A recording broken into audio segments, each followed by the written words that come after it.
Hi, Joe. Congratulations on the deal. Thanks, Greg. Just wanted to ask, have you had any opportunity yet to talk with Steve Nash about roles? Because you've been a starting small forward. KD has played small forward in the past, but it seems with the depth at guard and small forward that it might be natural for him to slide to power forward. Do you have an idea how things are going to work out, and will it be sort of positionless basketball? Yeah, I think if I had to guess, I'd probably go with how you finished that question, that it would probably be positionless. But to be honest, Steve has been around a lot. We haven't really dived into, guys specifically and their roles and how he envisions that. I think once we get everybody here as a team, it's probably going to be one of those things that's discussed. Next question goes to Malika Andrews from ESPN. Congratulations, Joe. I was curious how this accelerated timeline that you guys are all dealing with when the season ended and this new season beginning and the protocols that are being put into place, how that sort of changed or affected deciding to re-sign with Brooklyn as opposed to up and turning your life and going elsewhere and having to do that in a very short amount of time. Yeah, I mean, like you mentioned, it's definitely an unusual off season all the way around for everyone, and particularly for a lot of guys that were in this, free agency block. I'm fortunate that I was able to re-sign here where, I'm not having to deal with a lot of that, but I know, friends of mine, guys around the league that are having to uproot their families, move to a different place in a really difficult time when it's not easy to travel, not easy to just pick up and go to a new spot. So, that poses a lot of challenges. And like you mentioned too, just the condensed amount of time, it's hard enough to just turn around and get the teams to come back, get ready for the season on December 22nd. And then you add in this whole free agency layer, it really makes it difficult. But for me, again, I'm just fortunate that I'm back in Brooklyn, a place that I'm familiar with, a place I've lived here for a few years now, and with a lot of familiar faces, guys that are around, and everybody is here. So I'm lucky in that way. Next question goes to Brian Lewis with the New York Post. Hey, Joe. Congratulations.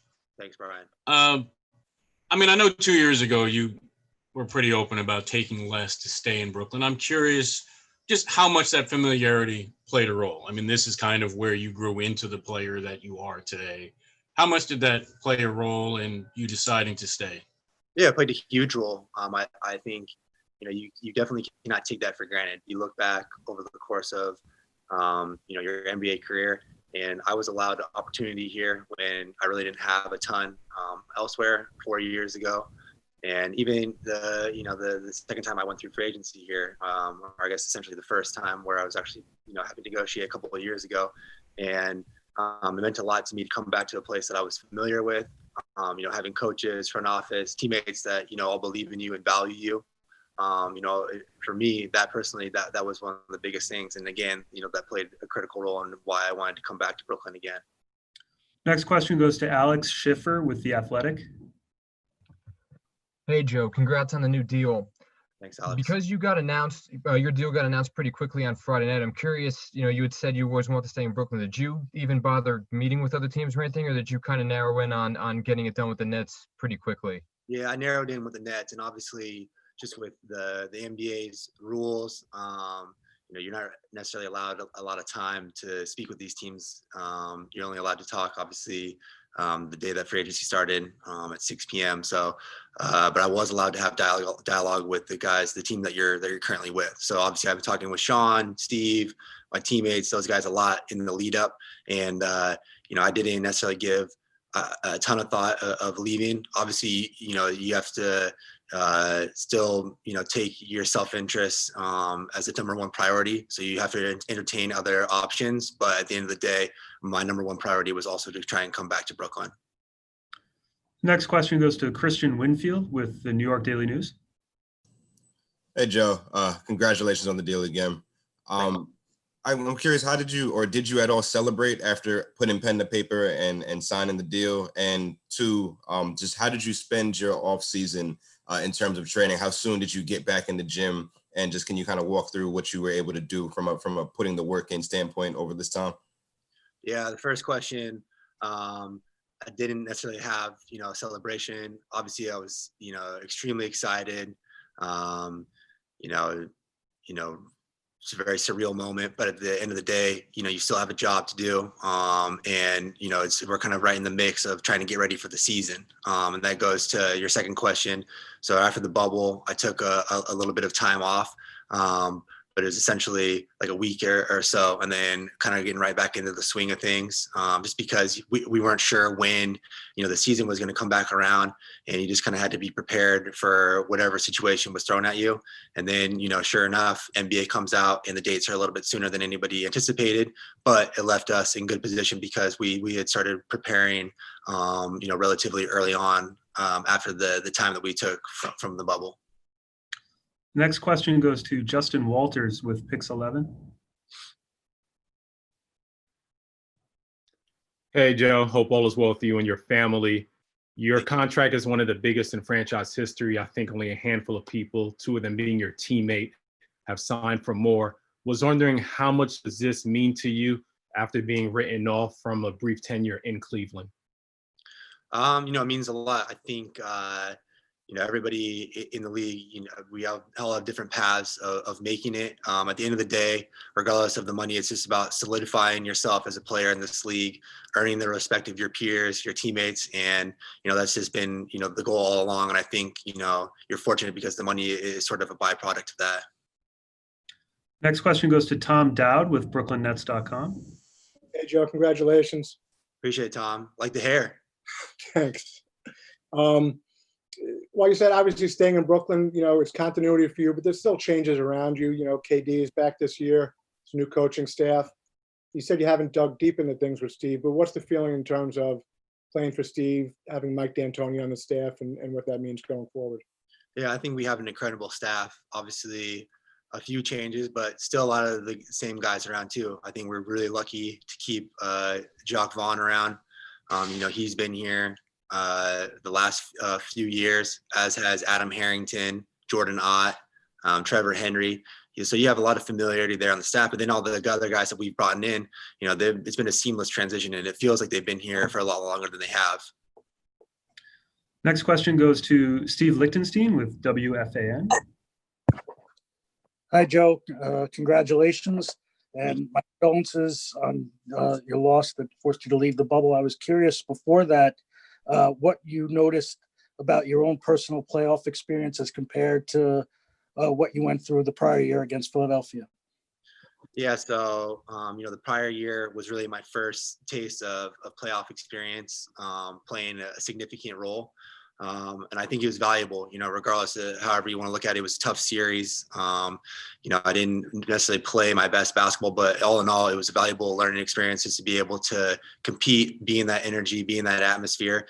And, same thing this past postseason, a little bit unusual just given the circumstances and the situation. But again, really valuable experience. I mean, we played against the defending champs. I thought we competed, played tough throughout. I wish I could have, finished and played all the way through the series. But, all in all, I think there are two extremely valuable learning experiences, and I think you can really build off them going forward. Next question goes to Rustin Dodd with The Athletic. Hey, Joe, I know you've talked about this a lot over the years, going back to 2016. But I just wanted to ask you about coming to New York, even as you were still rehabbing and going through that whole process, just sort of how that kind of phase or that period changed you feel like it changed your career.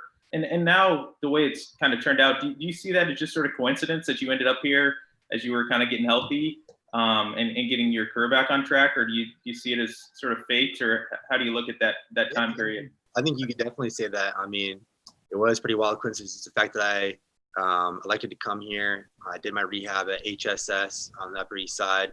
I was actually with some folks that have connections with the Nets, some guys that I see, fairly often kind of poke their head in before games, just physical therapists that I had worked with while I was doing my rehab. Was lucky to have, a guy out here, Ross Burns, and his brother, Tim Burns, basketball trainers that kind of helped me get my footing, get myself back ready to play.